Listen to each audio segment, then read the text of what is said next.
जय माता दी।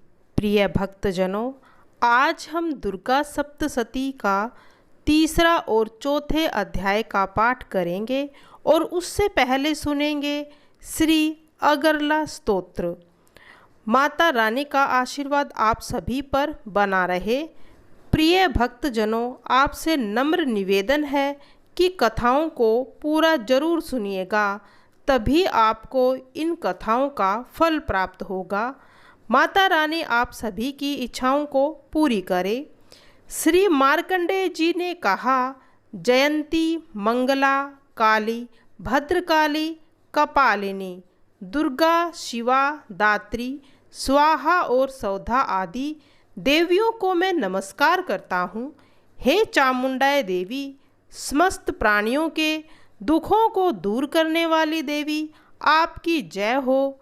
हे सर्वव्यापक देवी, काल रात्रि आपकी जय हो। मधु तथा कटम्ब दैत्यों का संहार करने वाली, ब्रह्मा जी को वरदान देने वाली देवी, आपको नमस्कार हो। आप मुझे सुंदर रूप, यश और काम क्रोध आदि शत्रुओं का नाश करने की शक्ति दो। महिषासुर का नाश करने वाली, भक्तों को सुख देने वाली देवी जी, आपको नमस्कार है। हे रक्त बीज का वध करने वाली देवी और चंड मुंड राक्षसों का संहार करने वाली, शत्रुओं का दमन कर माँ मुझे सुंदर रूप, यश और ज्ञान दो।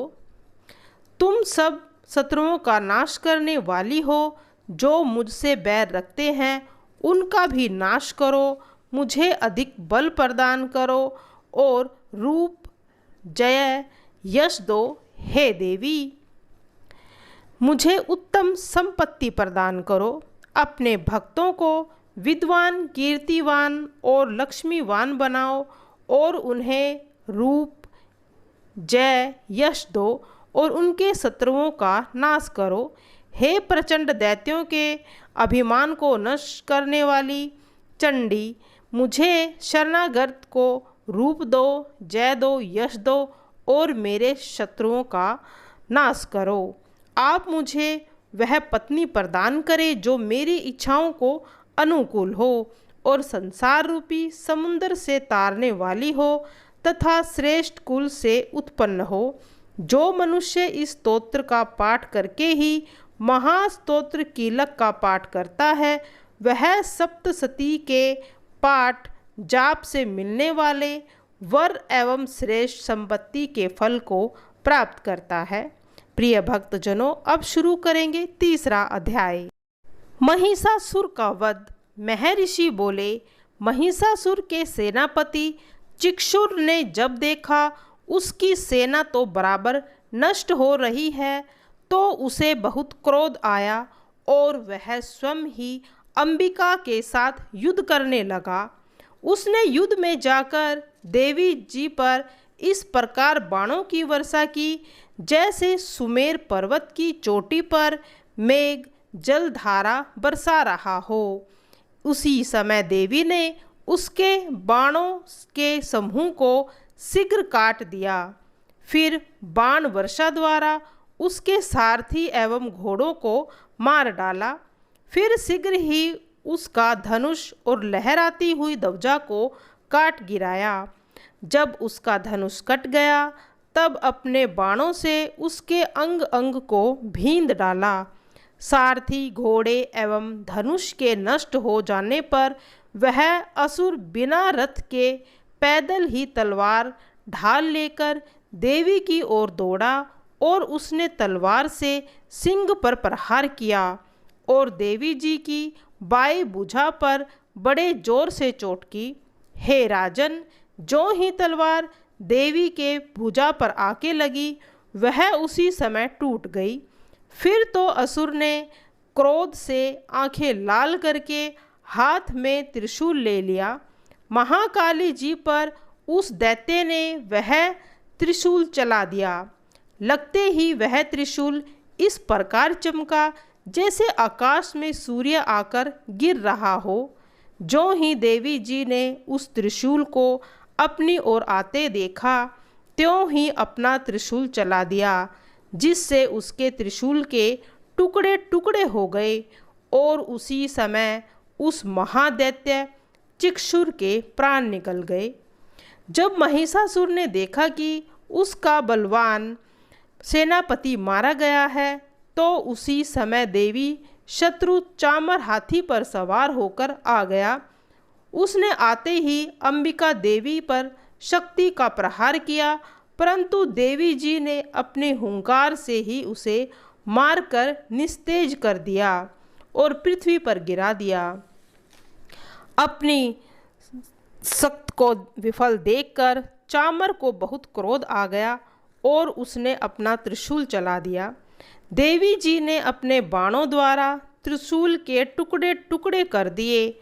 उसी समय सिंह भी छलांग लगाकर हाथी के मस्तक पर चढ़ गया। फिर दैत्य के साथ बाहु युद्ध करने लगा। दोनों आपस में लड़ते लड़ते उसी हाथी के नीचे आ गए और भयंकर प्रहारों से आपस में युद्ध करने लगे। तब बड़े वेग से सिंह ऊपर उछला और रूप से ऊपर से नीचे की आते देखकर सिंह ने अपने पंजों के प्रहार से उस दैत्य का सिर धड़ से अलग कर डाला। फिर देवी जी ने शिला एवं वृक्ष आदि से युद्ध करके उद्गन को मार गिराया। कराल को भी दांत, मुक्कों एवं थपेड़ों के प्रहार से मार डाला। अत्यंत क्रोधित देवी जी ने अपनी गदा के प्रहार से उद्यत का चूरा चूरा कर दिया। भिंदीपाल शस्त्र द्वारा वाष्कल तथा बाणों द्वारा अंधक एवं ताम्र को यमलोक भेज दिया। 3 नेत्र वाली परमेश्वरी ने भी उग्रास्य, उग्रवीर्य, महाहनु नाम के असुरों को त्रिशूल प्रहार से मार दिया गया और तलवार के एक वार से ही बिडाल का सिर धड़ से अलग कर दिया और अपने बाणों से धुंधर दुर्मुख दोनों को यमलोक में पहुंचा दिया। इस प्रकार अपनी सेना का संहार होता देखकर महिषासुर भैंसे का रूप बनाकर गणों को डराने लगा। कुछ गणों पर अपने थुथुनों से प्रहार करने लगा और कुछ पर खुरों की चोट करने लगा। किन्हीं को पूंछ से लताड़ा और कुछ को सींगों से चीर डाला। कुछ एक का वेग द्वारा, कुछ को गर्जना द्वारा तथा अन्य को अपने श्वास द्वारा वायु पृथ्वी पर गिरा दिया। इस प्रकार देवी की सेना को पछाड़कर वह भैंसा सिंह की ओर झपटा और वह सिंह को मारने लगा। तब देवी को बड़ा क्रोध आ गया। इधर महाबलवान महिष भी क्रोधित होकर पृथ्वी को अपने खुरों से खोदने लगा तथा अपने सिंग से ऊंचे ऊंचे पहाड़ों को उठा उठाकर फेंकने लगा और जोर से गर्जना करने लगा। क्रोधित होकर उसके वेग से घूमने के कारण पृथ्वी क्षुब्ध होकर फटने लगी। उसने क्रोधित होकर पूंछ से समुद्र पर प्रहार किया, जिससे समुद्र पृथ्वी को चारों ओर से डुबाने लगा। वेग से हिलते हुए वायु से आकाश में उड़ते हुए सैकड़ों पर्वत गिरने लगे। इस प्रकार उस दैत्य को अपनी ओर आता देखकर अंबिका को भी क्रोध आ गया और उसने मारने के लिए वहां पर आ गई। क्रोधित चंडिका ने उसकी ओर पास फेंका। उसके द्वारा वह दैत्य उसमें बंध गया। तब उस युद्ध स्थल में बंधे हुए उस दैत्य ने अपना भैंसे का रूप त्याग दिया और तुरंत सिंह के रूप में आ गया। जैसे ही देवी उसका सिर काटने लगी तो उसने पुरुष का रूप बना लिया, जो हाथ में तलवार लिए हुए था। तब शीघ्र ही देवी ने उस तलवार को ढाल वाले पुरुष को अपने बाणों से बींध डाला। तब वह एक बड़ा हाथी बन गया। उस हाथी ने अपनी सूंड से उस सिंह को खींचा और फिर दहाड़ने लगा।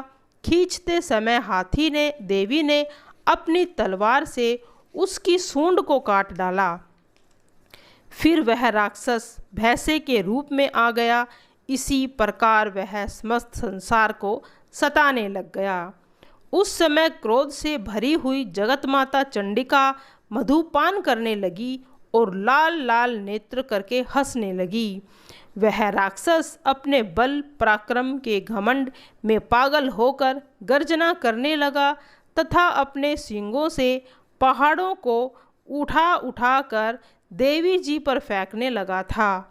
देवी जी ने भी अपने बाणों की वर्षा से उसके फेंके हुए पर्वतों को चकनाचूर कर दिया। तब मधुपान करके लाल लाल मुख वाली मधु भगवती ने अटपटे शब्दों में कहा। देवी बोली, अरे दुष्ट, जब तक मैं मधुपान कर रही हूँ तब तक तू गरज ले, बाद में मेरे हाथों संग्राम में तेरा वध हो जाने पर तो देवता की गर्जन लगेंगे। महर्षि मेघा बोले। इतना कहते ही देवी जी उछलकर उस दैत्य पर चढ़ गई और उसे पांव से दबाकर दैत्य की गर्दन पर त्रिशूल से आघात कर दिया। देवी जी के पांव से दबे हुए राक्षस ने अपने दूसरे रूप से मुख से बाहर निकलने का प्रयत्न किया। अभी आधा ही निकला था कि देवी जी ने अपने बल के द्वारा उसे रोक दिया। तब उस दैत्य ने उसी हालत से युद्ध करना शुरू किया। काटने पर राक्षस सेना हाहाकार करने लगी। तब देवी जी ने सारी सेना का नाश कर दिया और सभी देवता अत्यंत प्रसन्न हो गए। बड़े बड़े ऋषि मुनियों ने और देवताओं ने भी देवी की अनेक प्रकार से स्तुति की। गंधर्व गान करने लगे, अप्सराएं नाचने लगी थी। चौथा अध्याय। महर्षि बोले, देवी ने उस समय अत्यंत पराक्रमी महिषासुर को एवं उसकी सारी सेना को मार दिया था। उस समय इंद्र आदि समस्त देवता जो अत्यंत प्रसन्न थे तथा जिनके शरीर अत्यंत सुंदर हो गए थे, अपनी गर्दन तथा कंधे झुकाकर देवी जी को प्रणाम करने लगे तथा अनेक प्रकार से देवी की स्तुति करने लगे। जिस देवी जी की शक्ति से यह सारा संसार व्याप्त है तथा जिसका स्वरूप सभी देवताओं की शक्तियों का समूह है, समस्त देवगण, बड़े बड़े महात्मा जिनकी पूजा किया करते हैं, उस अंबिका देवी को हम प्रणाम करते हैं। वही देवी हमारा कल्याण करे, जिसके अतुल भाव एवं बल का वर्णन भगवान शेषनाग, ब्रह्मा तथा शंकर जी भी नहीं कर सकते। वहीं चंडिका देवी संपूर्ण संसार का पालन करने के लिए तथा अशुभ भय के नाश करने के लिए विचार करे। आप पुण्य आत्माओं के घरों में तो लक्ष्मी स्वरूप, पापियों के घरों में दरिद्र स्वरूप, पवित्र बुद्धि वाले हृदय के मन में बुद्धि रूप से, महान पुरुषों के यहाँ श्रद्धा रूप से तथा एक कुलीन जनों के यहाँ लज्जा के रूप से ऐसी भगवती को हम प्रणाम करते हैं। हे देवी जी, आप विश्व की पालन करें।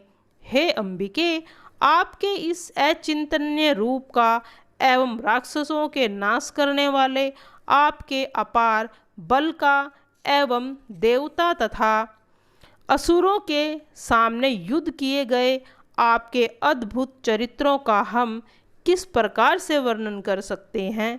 हे भगवती, आप संपूर्ण जगत का उत्पत्ति का कारण हो। आप में सत्व रज तम तीनों गुण विद्यमान हैं, फिर भी आप अज्ञेय हो।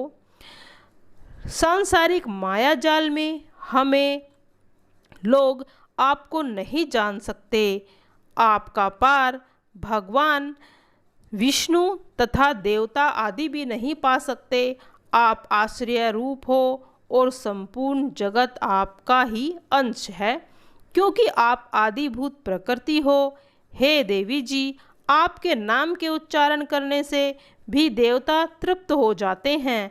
सभी यज्ञों में भी स्वाहा आप हो, पितर की तृप्ति का कारण भी आप ही हो। इसीलिए सभी लोग आपको स्वधा के नाम से स्मरण करते हैं। हे देवी, आप ही मोक्ष दिल खाने वाली हो। आप ही अचिंतन्य महावर्त स्वरूप हो और दोष रहित इंद्रियों को वश में करने वाले, तत्व को ही सार जानने वाले एवं मोक्ष की इच्छा करने वाले मुनि जन जिसका स्मरण करते हैं वह देवी भगवती आप ही हो। आप शब्द स्वरूपा हो। परम पवित्र ऋग्वेद, यजुर्वेद, उद्गीत और पदों पाठ से युक्त सामवेद आप ही हो। आप ही वेद त्रयी देवी हो एवं 6 गुणों से संपन्न आप ही हो। समस्त संसार की आजीविका रूप में आप ही वार्ता हो। संपूर्ण जगत के दुखों एवं कष्टों को दूर करने वाली तथा सभी शास्त्रों का भी ज्ञाता आप ही हो। हे देवी, आप मेधा हो। कठिन संसार रूपी समुद्र में पार करने वाली नौका रूपी दुर्गा भी आप ही हो। भगवान विष्णु के हृदय में निवास करने वाली लक्ष्मी स्वरूप आप ही हो एवं गंगा धारणी वर्ष केतु भगवान शंकर से सम्मानित गौरा भी आप ही हो। आपकी मुख की कांति स्वर्ण से भी सुंदर है तथा चंद्र के बिंब के समान निर्मल तथा मंद मंद मुस्कान से शोभायमान है। फिर भी आपके चंद्र मुख को देखकर महिषासुर क्रोध में भर गया और आप पर प्रहार करने लगा। यह तो एक आश्चर्य की बात ही है। उससे भी अद्भुत एवं विचित्र बात तो यह है कि आपके क्रोधित मुख तथा उदय होते हुए चंद्रमा की भांति लाल लाल तेज तथा तनी हुई बोहें अति विकराल थी। ऐसा भयंकर रूप देखकर भी महिषासुर ने अपने प्राण तुरंत नहीं छोड़े। भला कौन सा ऐसा प्राणी होगा जो यमराज को क्रोधित देखकर भी जिंदा रह सके। हे देवी, आप हम पर प्रसन्न हो। आपकी प्रसन्नता से ही सारा संसार उन्नति पाता है। आपके लेश मात्र क्रोध करने पर कुलों का सर्वनाश हो जाता है। यह तो हमने भी जान लिया कि जबकि आपने महिषासुर की इतनी बड़ी सेना को क्षण भर में नष्ट कर दिया। हे देवी जी, आप जिस पर प्रसन्न होती हैं उनकी हमेशा उन्नति होती है। वे ही सभी देशों में आदर पाते हैं। उन्हें ही धन और यश की प्राप्ति होती है। उनका धर्म कभी नहीं बिगड़ता। वे ही रक्षित रहते हैं तथा वे ही अपने पुत्र और भृत्यों के साथ धन धान्य रहते हैं। हे देवी, आपकी कृपा से ही धर्मात्मा पुरुष सभी धर्म संबंधी कार्य किया जाता है तथा आप ही कृपा से ही उसे मोक्ष की प्राप्ति होती है। इसीलिए आप संपूर्ण त्रिलोकी में फल देने वाली हो। हे दुर्गे, आपका स्मरण करने पर मनुष्य के समस्त भय दूर हो जाते हैं तथा स्वस्थ पुरुष भी आपका स्मरण करते हैं और उन्हें पवित्र बुद्धि प्राप्त करते हैं। दरिद्रता, दुख तथा भय से दूर करने वाली हे देवी, आपसे बढ़कर कोई नहीं है। आप सबका उपकार करने वाली हो। आप दया की मूर्ति हो। राक्षसों के वध करने से जगत सुखी हो गया। ये राक्षस नरक में जाने के लिए काफ़ी समय से पाप करते रहे हैं। फिर भी आपने संग्राम में इनका वध इसलिए किया कि आपके हाथ से मरकर यह सीधे स्वर्ग में चले जाएं। यही मन में विचार कर आप पापियों का वध करती हैं। चाहे तो असुर को केवल देखने मात्र से ही भस्म कर सकती हैं, परंतु आप उन पर शस्त्रों का प्रहार करती हैं, क्योंकि शत्रुघ्न आपके शस्त्रों से मरकर पवित्र होकर उत्तम लोकों में पहुँचते हैं। आपके इस प्रकार के विचार बहुत ही उत्तम हैं। आपकी तलवार के तेज पुंज की झलक से एवं त्रिशूल की चमक से असुरों की आँख चुंधिया कर नष्ट नहीं हो जाती। इसका भी यह एक कारण है कि उन राक्षसों के दुष्ट स्वभाव को दूर करने वाला आपका अचिंतन्य रूप है, जिसकी तुलना अन्य किसी के साथ नहीं हो सकती। अगर आपका अपार बल देवताओं को सताने वाला, देवताओं का नाश करने वाला है, तो इसी प्रकार आप शत्रु पर भी दया किया करती हैं। हे देवी, आपके पराक्रम की तुलना किसी के साथ नहीं की जा सकती। आपका रूप तो अत्यंत मनोहर है। आप शत्रुओं को भय देने वाली, ऐसा रूप अन्य किसी का नहीं है।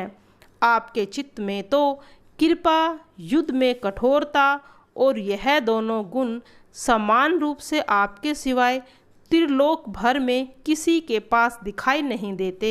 हे देवी, आपने शत्रुओं का नाश करके इस सारे संसार की रक्षा की है और आपने ही हमारा भय भी उन्मुक्त असुरों से दूर कर दिया।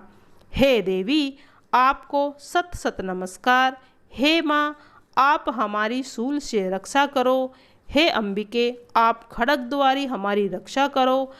घंटा के शब्द और धनुष के टंकार से आप हमारी रक्षा कीजिए। हे चंडिके, पूर्व, पश्चिम, उत्तर, दक्षिण दिशा में आप अपने त्रिशूल को घुमा घुमा कर हमारी रक्षा कीजिए। हे माता, तीनों लोकों में आपका अत्यंत सुंदर तथा अत्यंत भयंकर रूप है, उससे भी समस्त संसार की रक्षा करो। हे अंबिके, आप अपने समस्त अस्त्र शस्त्र, धनुष, खड्ग, शूल, गदा आदि से सबकी हर प्रकार से रक्षा करो। महर्षि बोले। इस प्रकार देवताओं ने देवी की स्तुति की और नंदन वन में उत्पन्न अनेक फूल, फल, गंध, चंदन आदि से मातेश्वरी की पूजा की तथा सभी देवताओं ने मिलकर भक्ति पूर्वक दिव्य धूपों द्वारा देवी की अर्चना और नमस्कार करने लगे। तब देवी प्रसन्न होकर देवताओं से बोली, हे देवगण, आप अपनी इच्छा के अनुसार हमसे वर मांगो। तब देवता बोली, हे भगवती, आपने हमारी सभी इच्छाओं को पूर्ण कर दिया है। आपने महिषासुर का वध करके हमें कृतार्थ कर दिया। फिर भी यदि आप प्रसन्न होकर हमें वरदान देना ही चाहती हैं, तो हम जब भी आपका स्मरण करें तब ही आप आकर हमारे दुखों को दूर करें, यही वरदान हम मांगते हैं। हे मातेश्वरी, जो मनुष्य सच्चे मन से आपकी स्तुति करे, आप उसे समस्त ऋषि रिद्धि सिद्धि दीजिए तथा साथ में उसको धन, स्त्री, संपत्ति आदि की वृद्धि कीजिए।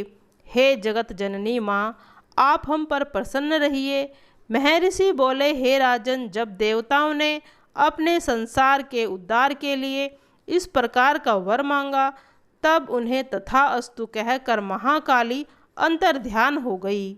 हे राजन, प्राचीन काल में त्रिलोकी का हित चाहने वाली देवी जिस प्रकार देवताओं के शरीर में प्रकट हुई, वह सारी कथा मैंने आपसे कह सुनाई। अब इसके बाद फिर दुष्ट दैत्यों और निशुंभ के वध करने के लिए तथा देवताओं का उद्धार करने वाली जगत की रक्षा करने के लिए जिस प्रकार गौरी के शरीर से देवी प्रकट हुई और उसने भी चरित्र किए, वह सब अब श्रवण करेंगे। प्रिय भक्तजनों, अब यहाँ पर चौथा अध्याय समाप्त होता है। जय माता दी।